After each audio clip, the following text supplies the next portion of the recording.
combinar varios datos mediante una fórmula. Por ejemplo, una empresa puede calcular una productividad dividiendo la cantidad de productos fabricados entre las horas trabajadas. En software sucede algo similar, como cómo calculamos la densidad de defectos o velocidad del equipo. Esta clasificación permite diferenciar las mediciones que se obtienen directamente de aquellas que requieren un análisis adicional. Siguiente, por favor. ¿Cómo trabajan las métricas? Eh, las métricas no se utilizan una sola vez, sino que forman parte de un proceso continuo de mejora. Primero se realiza una medición donde se recopilan datos como tareas terminadas, tiempo empleado o defectos encontrados. Es parecido a cuando una empresa registra diariamente sus ventas. Después viene el análisis, donde esos datos se comparan con los objetivos establecidos o con los resultados anteriores para identificar tendencias. Luego se toman decisiones con base en esa información. Los gerentes, líderes técnicos o Scrum Masters deciden qué acciones deben realizar para mejorar el proyecto. De la misma manera que un gerente decide aumentar personal si observa retrasos en una producción. Finalmente, eh, esta, esta la mejora donde las decisiones implementadas generan cambios que posteriormente vuelven a medirse iniciando nuevos ciclos. Por eso se dice que las métricas apoyan la mejora continua dentro del desarrollo de software. Siguiente, por favor. Las buenas métricas. Para que una métrica sea realmente útil, debe cumplir ciertas características. Debe ser objetiva. Por ejemplo, si personas cuentan con cajas producidas por una fábrica, ambas deberían obtener el mismo resultado. Lo mismo ocurre con una métrica de software. También debe ser repetible para poder compararla con el paso del tiempo. Debe ser realmente, debe ser eh, debe ser relevante, es decir, medir algo que realmente aporte valor al proyecto. Además, debe ser fácil de interpretar tanto para el equipo técnico como la gerencia. Y finalmente, debe ser accionable, porque una buena métrica siempre debe ayudar a tomar decisiones si no genera ninguna acción. Solo se convierte en un dato sin utilidad. Siguiente, por favor. La importancia. Para finalizar esta primera parte, veremos que las métricas son importantes para la empresa. En primer lugar, permiten tomar decisiones basadas en datos y no únicamente en opciones. Por ejemplo, una empresa no decide abrir una nueva sucursal por instinto, sino analizando sus resultados. De igual manera, el proyecto de software utiliza métricas para medir y decidir qué mejorar. También ayudan a detectar problemas desde las primeras etapas como retrasos, disminución de productividad o aumento de defectos. Además, mejoran la comunicación entre equipos de desarrollo, la gerencia y los clientes, ya que todos trabajan con la misma información. Otro beneficio es que permiten evaluar las decisiones tomadas anteriormente con datos reales, dando resultados esperados. Finalmente, impulsan la mejora continua porque cada medición genera información que sirve para optimizar el siguiente ciclo de desarrollo. En conclusión, las métricas no solo nos permiten medir un proyecto, también ayudan a administrarlo de manera más eficiente, reduciendo riesgos y facilitando la toma de decisiones dentro de una empresa.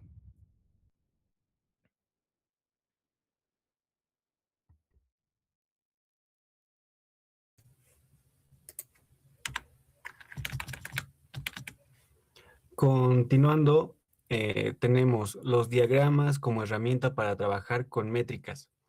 Cada tipo de diagrama resalta un tipo distinto de información. Elegir el diagrama correcto depende de qué pregunta se quiera responder: tiempo, comparación, tendencia, proporción o avance diario. Como mi compañero decía, las métricas generan datos sobre un proyecto de software, pero si solo tenemos datos, números, nos puede dificultar su interpretación, y por eso es que utilizamos diagramas que nos permiten representar la información de manera visual. Eh, de, Cada tipo de diagrama tiene un propósito específico. Algunos nos ayudan a controlar el tiempo del proyecto, otros permiten comparar rendimiento entre equipos, otros nos muestran cómo cambia un indicador de acuerdo al tiempo y algunos sirven como controlador del avance del trabajo. Ningún diagrama es más importante que otro o mejor que otro. Cada diagrama es necesario de acuerdo a lo que se requiere. Empezando con el diagrama de Gantt, tenemos la pregunta que nos dice, ¿qué es lo que mide el diagrama de Gantt? Y el diagrama mide el uso del tiempo y las dependencias entre las tareas. Este diagrama es uno de los más utilizados por proyectos. Por ejemplo, aquí tenemos el gráfico, organiza las actividades del proyecto en base a una línea de tiempo. En este caso son 4 semanas. Con los siguientes elementos que serían el análisis, diseño, desarrollo, pruebas y despliegue. Lo más importante del diagrama de Gantt es que nos permite comparar lo que estaba planificado y lo que realmente está ocurriendo. Por ejemplo, si una tarea comienza más tarde de lo previsto o tarda más tiempo en completarse, entonces el equipo ya podría detectarlo de forma rápida y así tomar una decisión antes de que esa falla cause algún retraso o afecte a todo el proyecto. También si es que el desarrollo se retrasa una semana, probablemente también se retrasarían las pruebas y también afectaría el despliegue. Y gracias a este diagrama es que es posible reorganizar o también modificar el cronograma y evitar que falle. Como siguiente, el diagrama de barras. ¿Qué es lo que mide el diagrama de barras? El diagrama mide comparaciones de desempeño entre equipos, módulos o periodos de tiempo. Aquí tenemos el ejemplo del diagrama. Este diagrama se lo utiliza cuando queremos comparar diferentes elementos de forma fácil. En nuestro ejemplo tenemos los story points completados por 4 equipos durante un sprint. De forma visual así fácil, podemos notar que el equipo C ha obtenido el mayor número de puntos completados, a diferencia del equipo B, que ha obtenido el menor resultado. Este gráfico no nos dice no nos ayuda a indicar cuál ha sido mejor o peor equipo, sino nos ayuda a identificar las diferencias de rendimiento. Gracias a esta gráfica y la información, el gerente del proyecto podría investigar qué es lo que está causando estas diferencias. Como por ejemplo, tal vez algún equipo tenía tareas más complejas o tal vez otro equipo tenía menos integrantes o tal vez algún equipo ha enfrentado algún problema. Y de acuerdo a eso ya se ve cómo podría ir solucionando.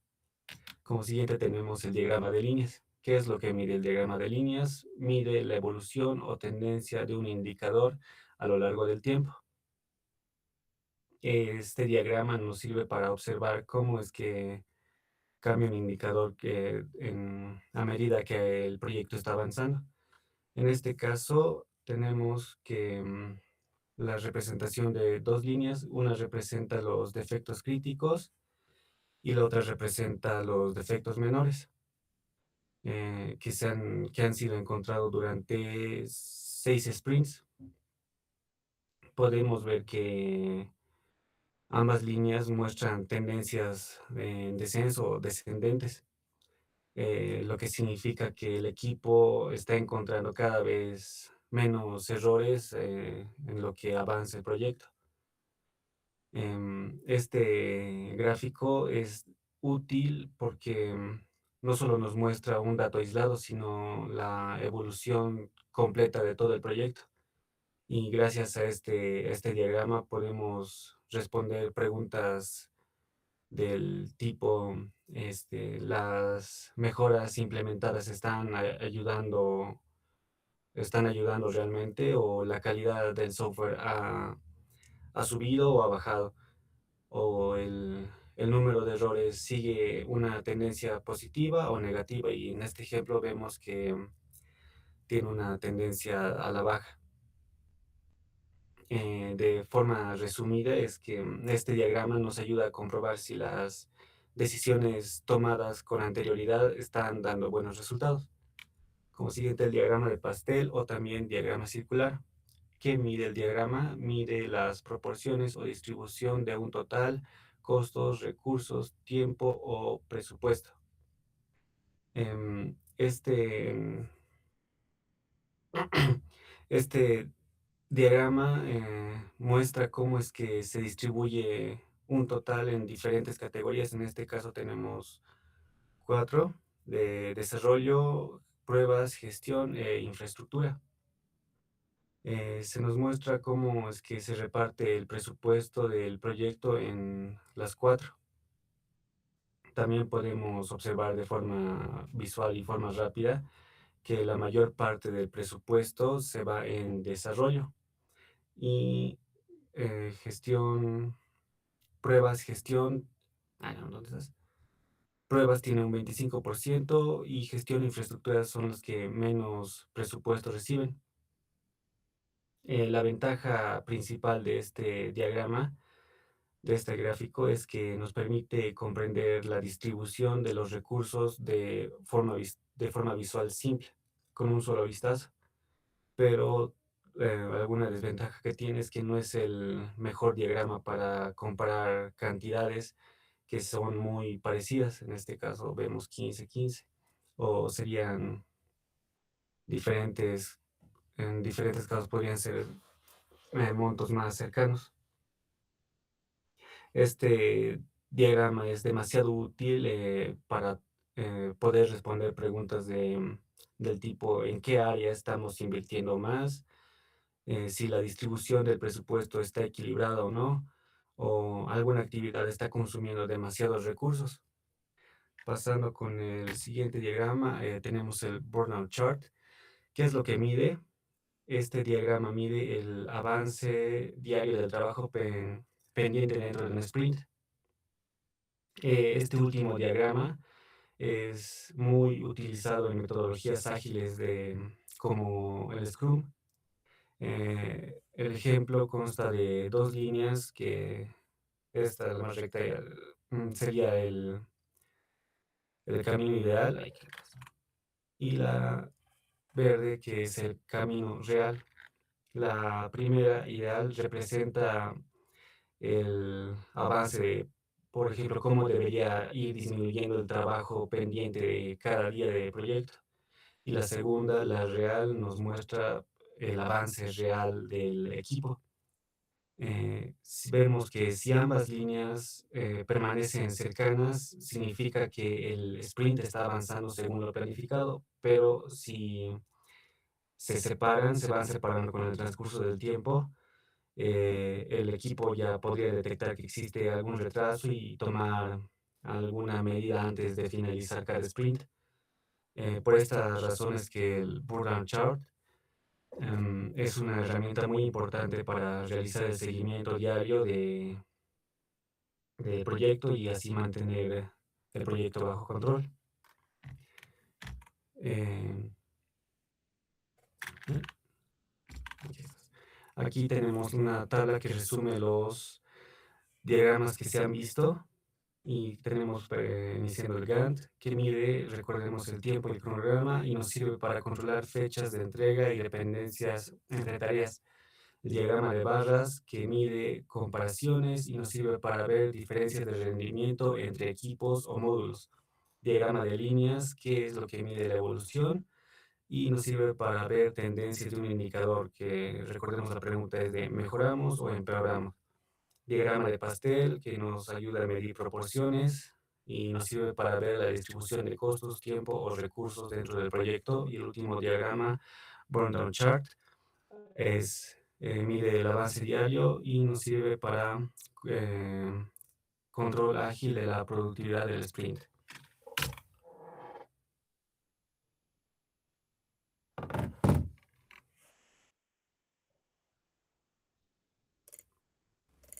Muy bien. Ya. En el gráfico de Burnout Chart se puede ver como las rectas, ahí por favor lo detiene, ahí las rectas casi al final se van sobresolapando, ¿no? Entonces podemos ir viendo que lo ideal es lo que uno espera, ¿no? Y lo real es lo que ocurre. Entonces tenemos que aproximarnos de lo real a lo ideal. Por eso al final se ve que se sobresolapan en ese punto, muy bien, gracias por indicarlo.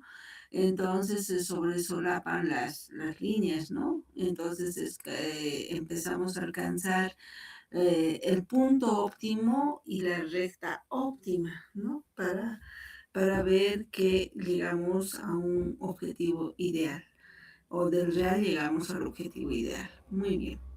Eh, ¿Alguna consulta del grupo, del curso? Aún falta que termine el leak, compañeros, para exponer. Ah, Sí, faltamos dos todavía, Lick. bueno, está bien, continúa.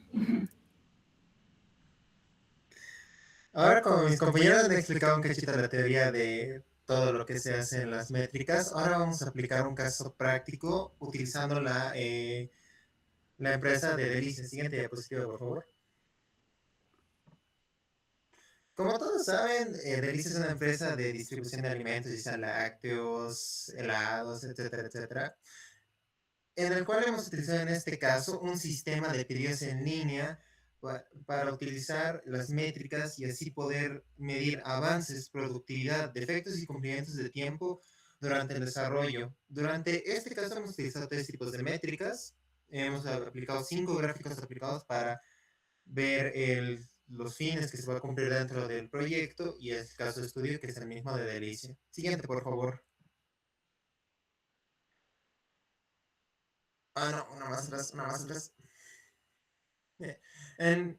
Primeramente con esto vamos a ver los tres diagramas que vamos a utilizar, o sea, las tres métricas, que es el proceso de uso, la clasificación y la relación. Siguiente, por favor.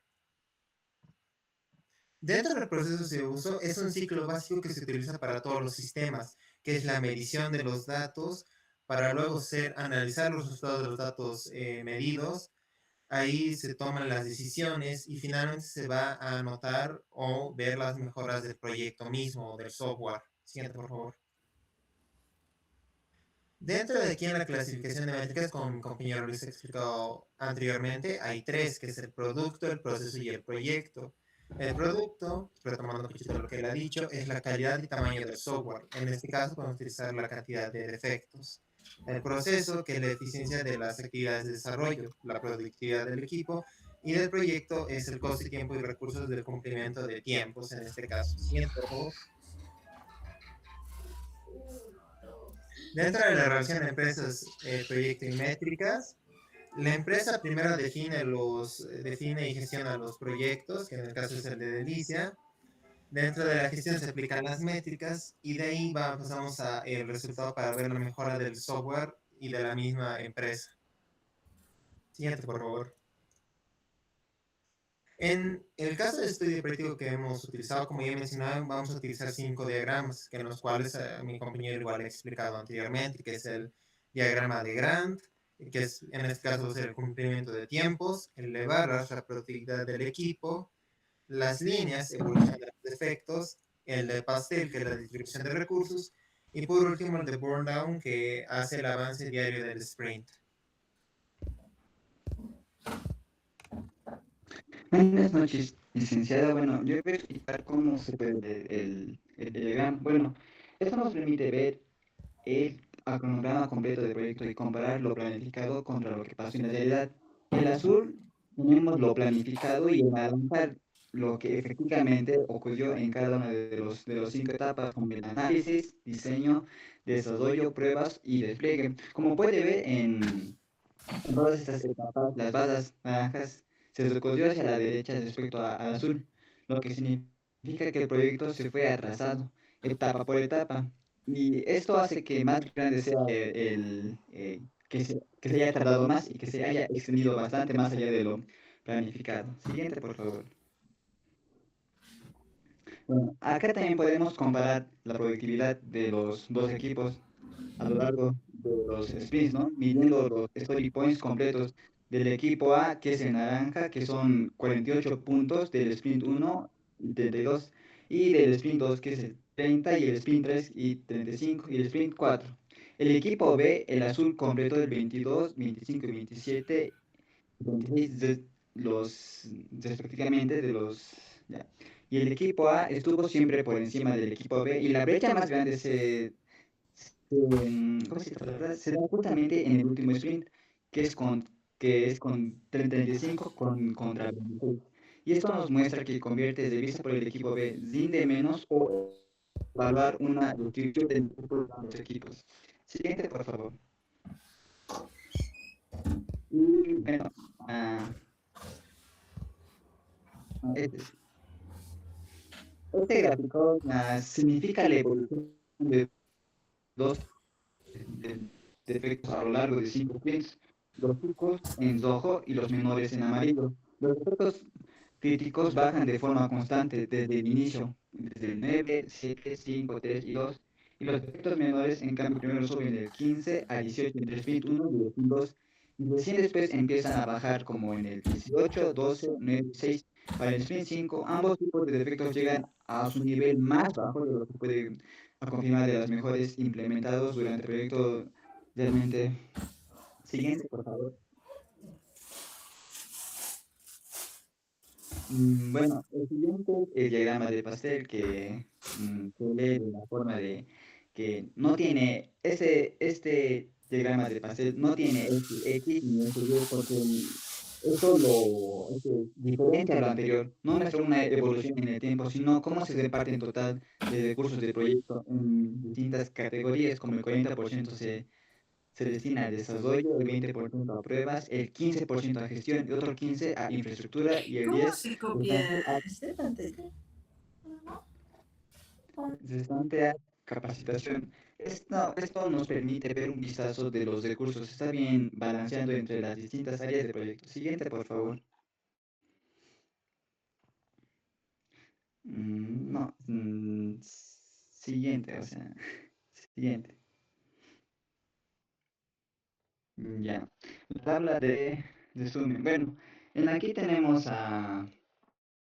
lo que dije anteriormente, pero más resumido, como el Madrigal que mide el tiempo y el cronograma. ¿Para qué sirve en este ejemplo práctico? Controla las fechas y dependencias entre tareas.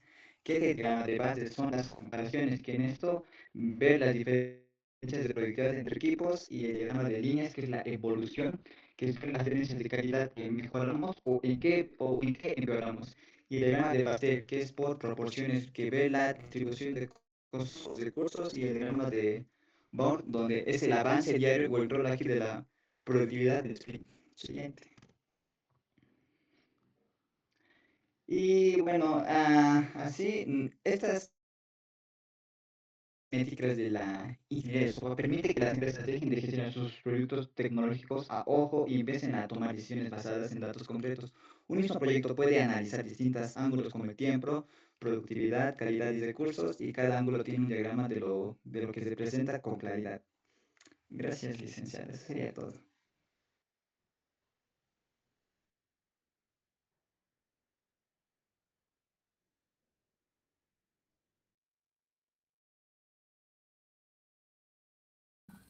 Ya, muy bien. Nos manda un grupo, ¿no?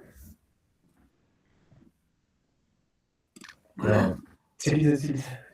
Voy a compartir. Sí, licenciado. Ya, por favor.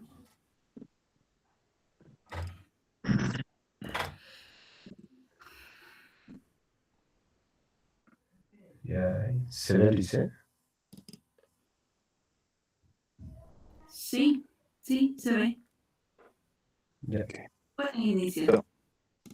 Buenas noches, licenciada, compañeros. El tema que hoy el grupo va a exponer se trata sobre el método de ruta crítica, SPM. Siguiente diapositiva, por favor. ¿Por qué decimos que el CPM es el pilar estratégico de la planificación moderna? Es esencial porque es un método robusto que nos permite identificar exactamente qué actividades van a determinar la duración total de nuestro proyecto. Pasando al punto 1 y 2, concepto y objetivo. Como concepto central, el CPM utiliza un algoritmo basado en la teoría de redes. Este calcula la ruta más larga de tareas conectadas hasta el fin del proyecto. ¿Cuál es su objetivo primario? Determinar el tiempo mínimo indispensable para que logremos terminar con éxito. Pasando al punto 3, que sería optimización, conocer esta ruta crítica nos lleva a una ventaja invaluable.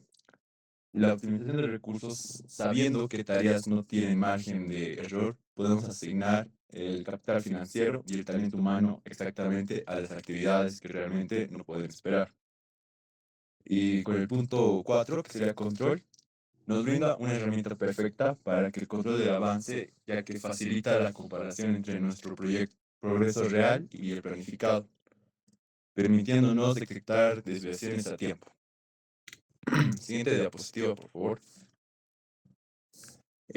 Pasando al análisis de fallo, debemos hacernos una pregunta fundamental. ¿Por qué fallan los proyectos? La respuesta suele ser recurrente. La falta de visibilidad en las dependencias y los tiempos genera sobrecostos y inconvenientes críticos.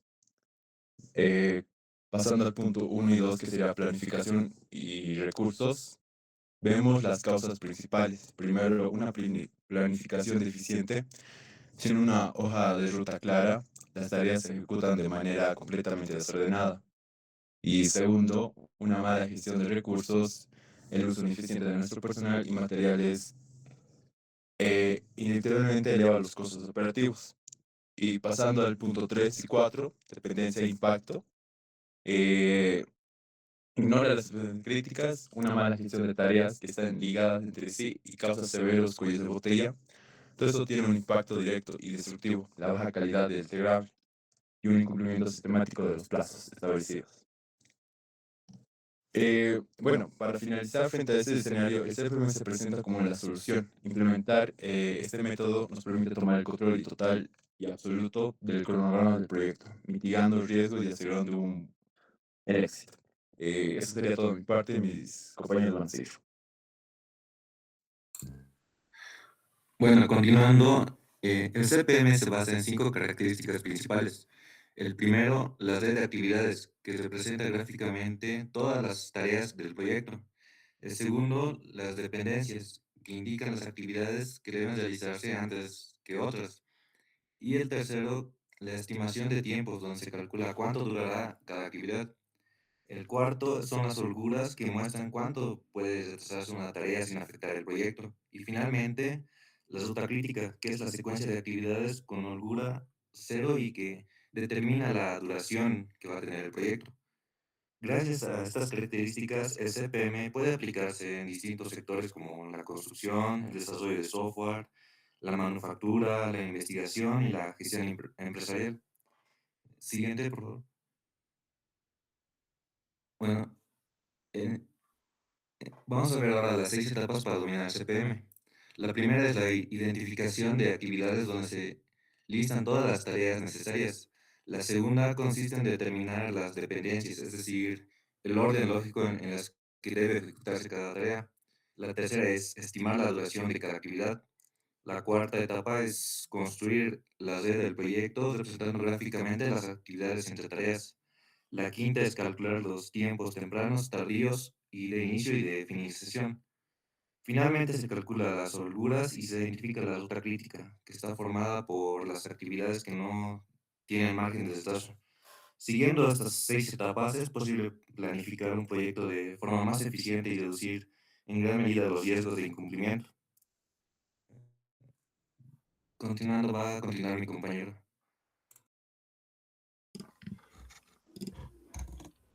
Mm. Bueno, ahora, pasando al caso práctico, nos planteamos el problema de planificación de la construcción de vivienda, donde desglosamos las actividades necesarias para ejecutar un proyecto residencial bajo la metodología CPM. En este cuadro tenemos diferentes actividades, como por ejemplo el diseño, que está denominado como la tarea A y se basa en el diseño arquitectónico y planos iniciales, que ese sería el nodo inicial y tendría una duración de 3 días. La siguiente tarea sería la compra y logística de suministros, que su predecesor será que esta no puede ser cumplida sin que antes sea cumplida la tarea A. Esta tiene una duración de 2 días.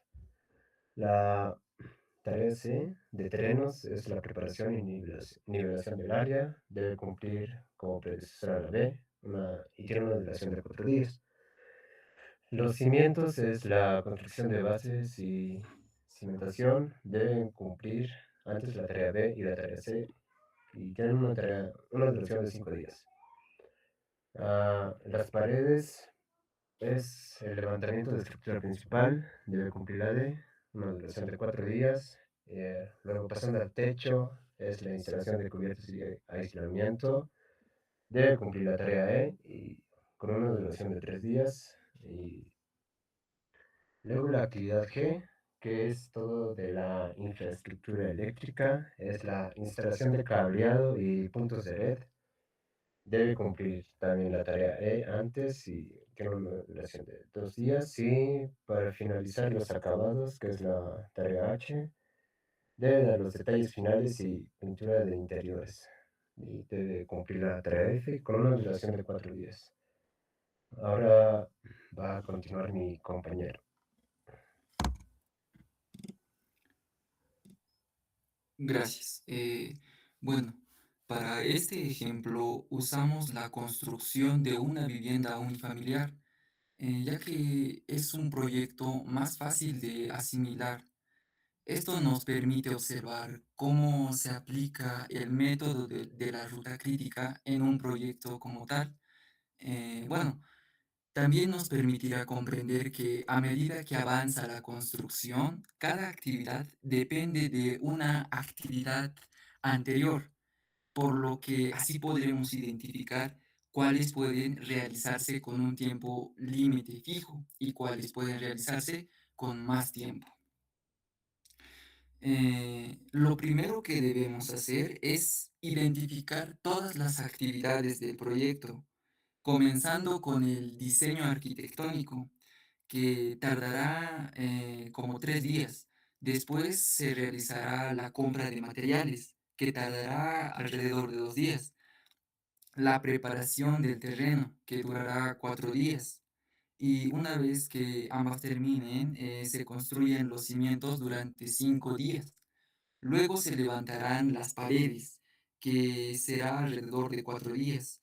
Y después de eso se realizará al mismo tiempo la instalación del techo, que tardará 3 días. La instalación eléctrica con una duración de 2 días, para que finalmente se realicen los acabados finales, que tomarán 4 días. Como podemos apreciar, cada actividad sigue un orden lógico y algunas dependen de que otras hayan terminado para poder comenzar estas actividades. Siguiente, por favor. Bueno, ahora daremos a conocer lo que son los tiempos tempranos, los tiempos tardíos, la holgura, para dar finalmente con la obtención de la ruta crítica. Siguiente, por favor. Bueno, con los tiempos tempranos vemos cuál es lo más pronto que puede empezar y terminar cada actividad, si es que todo sale bien y no hay ningún atraso.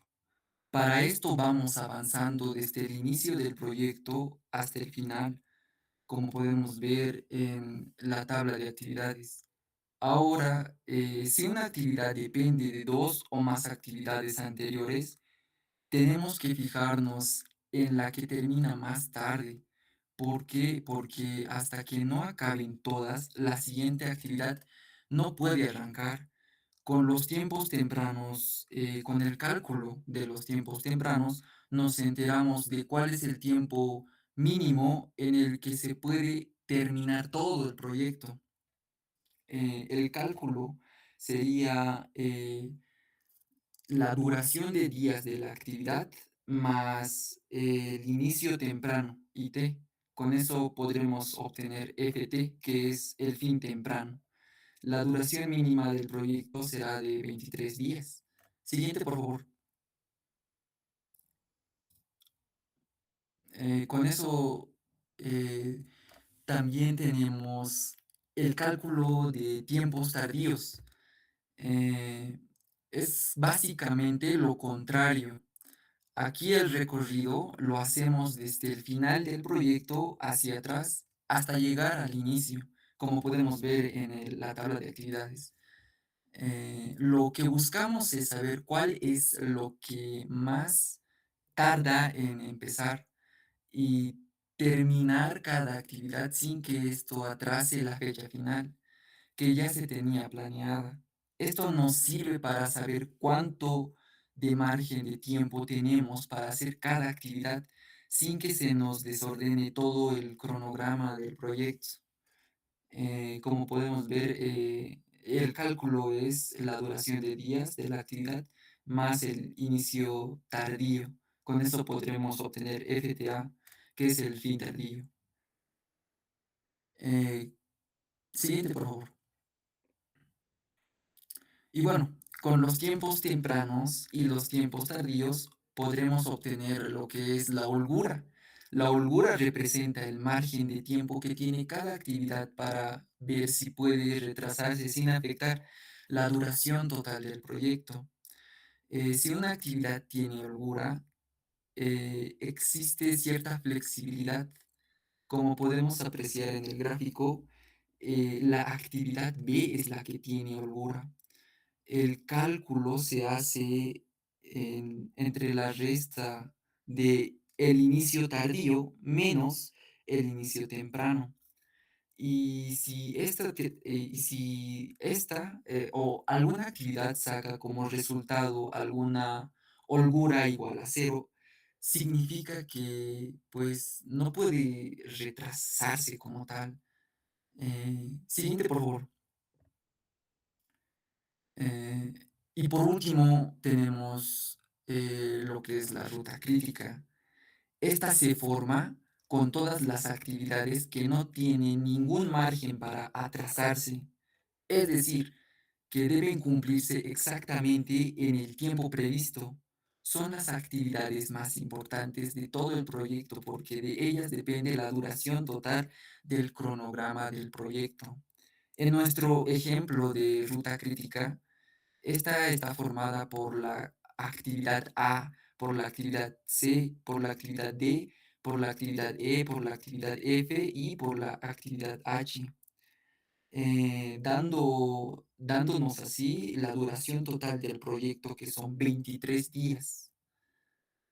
En cambio, las actividades B y G, como veíamos en la anterior tabla, sí tienen algo de flexibilidad, o sea, significa que podemos darnos el lujo de que tarden un poquito más y eso no afectaría en sí al proyecto, pero con las actividades A, C y D tienen un límite fijo, no pueden retrasar más o se retrasaría todo el proyecto en sí.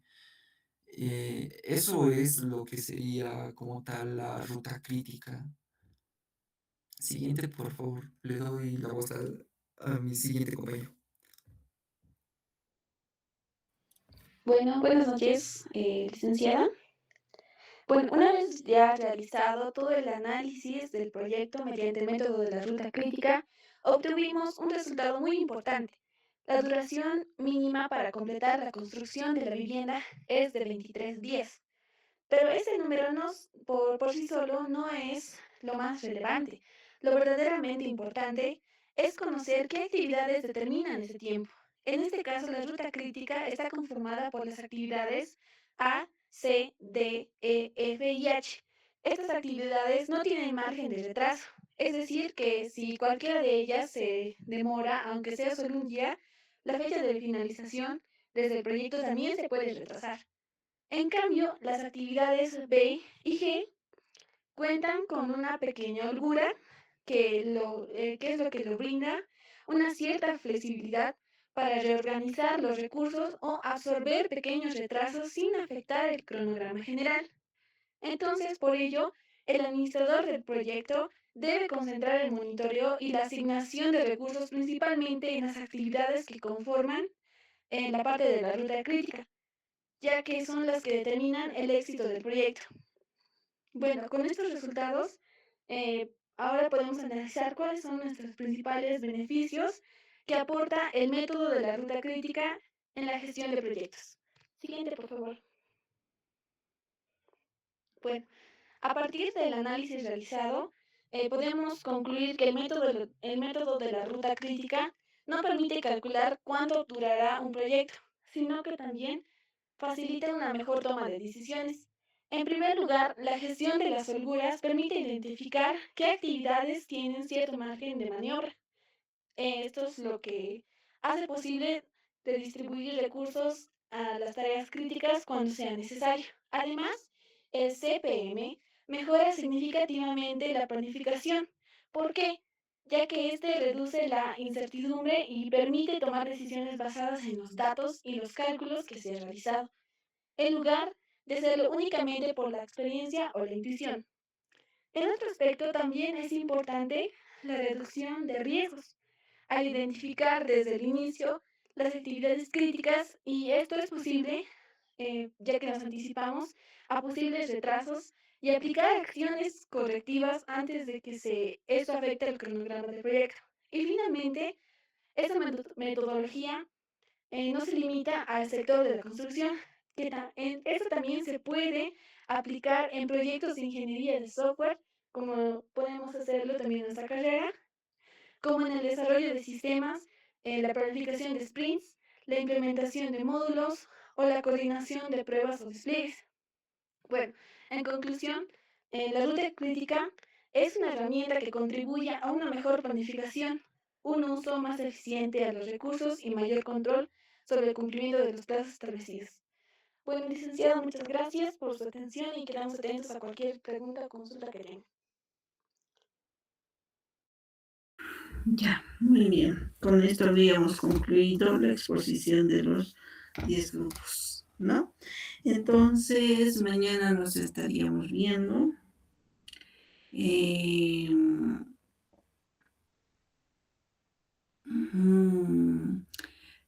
A las 8:30. Y para pasar, ¿no? Hasta donde corresponda. Mañana yo quisiera tomarles el examen el día lunes en aula.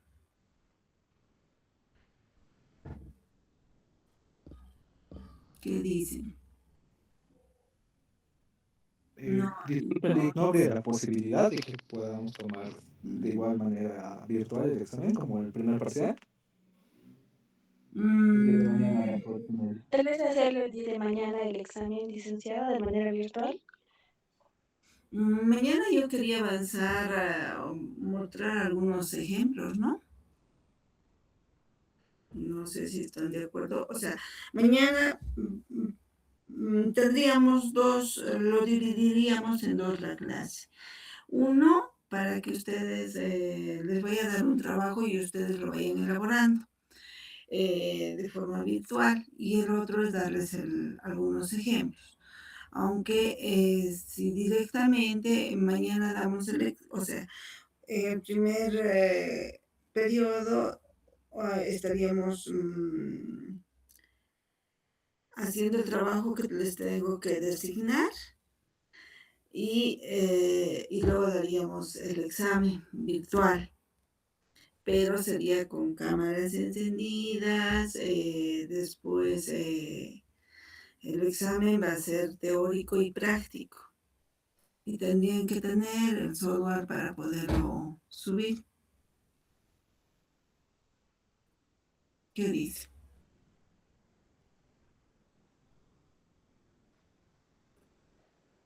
No hay problema. ¿Sí? Depende, a ver, ¿cuántos son? Pónganse de acuerdo. Sí, está bien lo que estaba proponiendo. ¿Alguien se opone? Ya. Se agarra, dígame. El que estaba levantando la mano para apoyar lo que usted dijo, los parámetros que nos dio. Ya.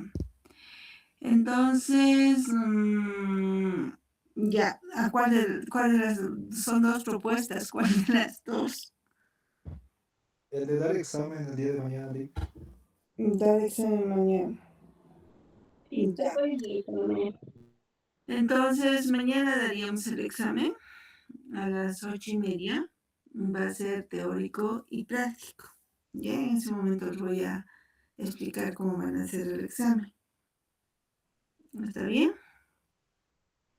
Como recién lo voy a diseñar el examen, entonces estoy viendo eso, cómo va a ser. ¿Están de acuerdo?